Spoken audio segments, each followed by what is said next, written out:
안녕하십니까, 만덕도량 담원입니다. 자, 오늘은 몸주의 구분에 속하는 영상으로 시댁이냐 처가냐에 대해서 말을 해보도록 하겠습니다. 이게 무슨 말이냐, 자, 요즘에 이렇게 한 번씩 연락을 와서 제자인데 잘 안된다고 하시는 분들을 보면, 특히나 여자, 쉽게 말하면은 보살님들의 얘기를 들어보면 결혼하시고 이런 분들은 시댁 쪽 조상을 많이 받으셨어요. 자, 이해가 가시죠? 대충 느낌이 오시죠? 뭐냐, 내가 김씨고 시댁이 최씨다. 근데 내가 제자로 들어왔는데 내 시댁 쪽 최씨 집안 조상들을 받고 찾고 있습니다. 근데 잘 안 돼요. 왜 안 되냐? 자, 상식적으로 생각을 해보자고요. 내가 김씨인 것 같으면 내가 태어날 때 내 나를 신제자로, 이런 길을 많이 받을 수 있는 신제자로 만든 것은 우리 김씨예요. 김씨 혹은 내 친가 또는 외가인데 이것 모르고 살다가 결혼해갖고 신기가 발동을 했어요. 근데 시댁 쪽 최씨 집안에서 나를 제자로 만들었구나 라고 해서 최씨 집안을 내 주장신명, 즉 몸주신으로 모시고 그렇게 가요. 이게 말이 되냐고요. 시댁이나 처가는 내가 20년 30년을 살아가다가 20년 30년 그 후에 연을 맺는 집안인데, 이쪽 집안에서 나를 갑자기 신제자를 만들었다? 이해가 되세요? 저는 이해가 안 가요. 그리고 제가 공부한 방식으로서는 이게 말이 안 된다는 거죠. 그리고 만약에 제가 이게 맞다라고 하면은 제가 지금까지 주장해온 모든 것이 다 거짓이 되는 거거든요. 그럼 시댁은 뭐냐? 시댁에서 분명히 들어올 수가 있어요. 시댁이나 처가에서 들어올 수가 있는데, 여기는 합의 동참으로 도움을 주려고 들어온다는 거죠. 왜냐면 내가 결혼을 할 때 분명히 내가 이런 줄이 강하고 이런 칠성줄이 강하고 무당줄로 가야 된다는 사람인데, 내가 결혼을 한 사람은 사람 집안도 반드시 그런 줄이에요. 그렇기 때문에 끼리끼리 만난다고. 자, 사기꾼은 사기꾼끼리 만나고 도둑놈은 도둑놈끼리 만난다고. 자, 이렇게 줄이 세고 줄이 복잡한 집끼리 만나게 되어 있어요. 왜냐? 그래야지 더 빌고 닦고 사니까. 즉 반대로 내 만약에 시댁이고 처가다 그러면 이런 줄이 있는데 모르고 사는 집안이다 보니까 나로 인해서 풀고 살아라, 그렇게 조상끼리 합으로 이어준 게 부부지간이 되는 확률이 많아요.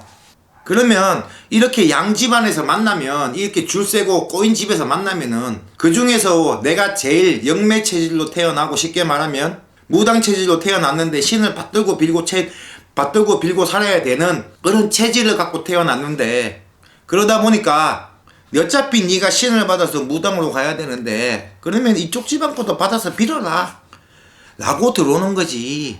뜻도 절도 없이 결혼을 했다고 이 집안의 조상이 내 주장신, 내 몸주신으로 들어온다? 자, 제 주장이, 지금까지 한 주장이 맞다라고 펼치는 게, 억지로 펼치는 게 아니고 원리를 생각해 보자고요. 원리를. 그 원리를 대입을 했을 때 이해가 가세요? 이 신적인 거 다 치우고 이해가 안 가잖아요. 근데 이 이해 안 가는 부분을 현실적으로 받아들이고 가시는 분들이 많아요. 그래서 본인이 시댁줄이 아니다, 본인 몸줄 조상줄이다 라고 말을 하면은 못 믿는 분들이 너무 많아요. 왜 그런 줄 아세요? 이 시댁줄을 처음에 잘 불려줬거든. 그러면 사람들이 이 시댁 쪽 조상이 맞다라고 생각을 하기 때문에. 왜냐? 잘 불려줬기 때문에. 근데 문제는 이렇게 받았더라도 내 조상, 내 친가 또는 외가에서 밀어준 거는 생각을 못해요. 이해가 가세요? 자, 이 시댁이다, 내 친가 쪽이다, 이거하고 똑같은 개념이 외가냐 친가냐예요.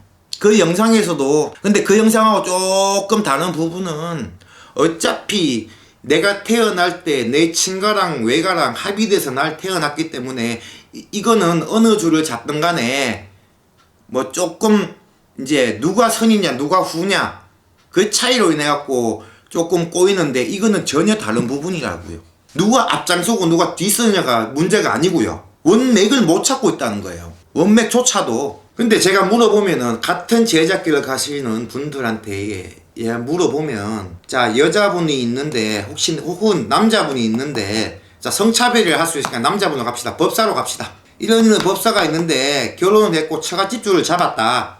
그래서 처갓집이 주장신이라고 말을 한다로 하면은 그럴 수 있지 라는 분들이 많아요. 그거는 주장신으로 잡았다라고 말씀을 드릴 때는 그럴 수 있지가 아니고, 그럴 때는 제 생각에 의하면은 자, 처갓집에서 줄을 놓을 수가 있지.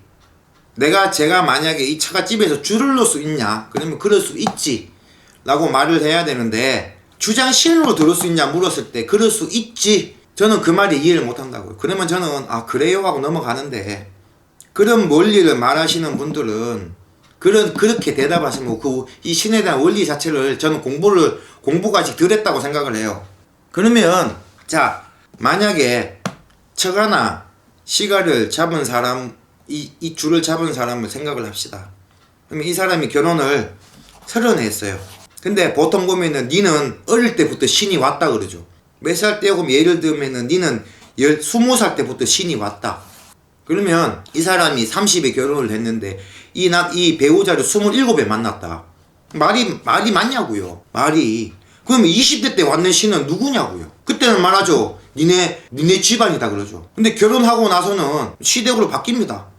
처가라고 바뀌던가. 말이니 이게 말입니까 방금입니까? 그래놓고 신을 받아놓고 처갓집 신을 받아놓으면은 이 사람 죽이는 거예요.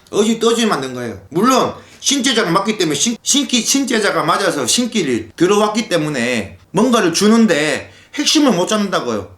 그러다 보니까 꼬이는 거예요. 제가 중간에 말씀드렸어요. 이 얘기를 하면은 또 친가냐 외가냐에 그 부분을 갖고 또 고민을 하시는 분들이 있는데, 그거란 건 어떻게 연관성은 있지만은 핵심적으로는 전혀 다르다고 말씀을 드렸어요. 친가냐 외가냐는 누가 앞장서냐의 문제가 되는 거고, 시댁이냐 처가냐는 이거는 완전 다른 거예요. 이거는 주장신이 누가 먼저냐가 아니고, 여기는 줄을 놓고 도움을 주는 조상이고, 자 쉽게 더 설명을 하면은, 자 군대라 칩시다. 이 군대가 전쟁이 났어요. 전투를 하러 가는데 자 저기 가면은 통신이 불리하니까 자 통신에 지원을 좀 받자 라고 해서 전쟁터에 갔어요. 갔는데 이 보병 지휘관이 아무것도 이런 전술이나 그런 걸 모르고 그냥 전선 깔고 이렇게 무전만 이룰 수 있는 그런 주특기를 가진 이 지원을 온 통신 중대장한테 이 전투를 맡겨버리는 꼴이에요. 그러면 어떻게 되겠어요? 우스갯소리로 전쟁을 하고 총질을 하고 앞에서 해야 되는 보병들이 전선 깔고 있어요. 그러면 그 전투가 어떻게 되냐? 결국에는 진다. 저도 어떻게 지냐? 전멸당한다. 상식적으로 안 그렇습니까? 제가 오늘 이 영상을 말씀드리는 것은 이런 경우가, 그런 경우 어딨어? 라고 하시는 분들이 생각하시는 분이 많은데 의외로 많아요. 의외로 많다고요. 근데 가서 말을 하면은 안 받아들여요. 자, 주변에 이렇게 돌아보면 아마 쉽게 만나실 수 있을 거예요. 자, 오늘 이 영상을 보시고도 자, 더 이상 더 궁금한 게 있으면은 문의를 주시기 바랍니다. 자, 오늘 영상은 내가 제자로 가는데 내 주장신이 시댁의 주장신이 될 수 있냐, 아니면 처갓집에서 주장신이 될 수 있냐에 대한 제 개인적인 생각을 말하고 풀이하는 영상이었습니다. 이상 담은이었습니다. 감사합니다.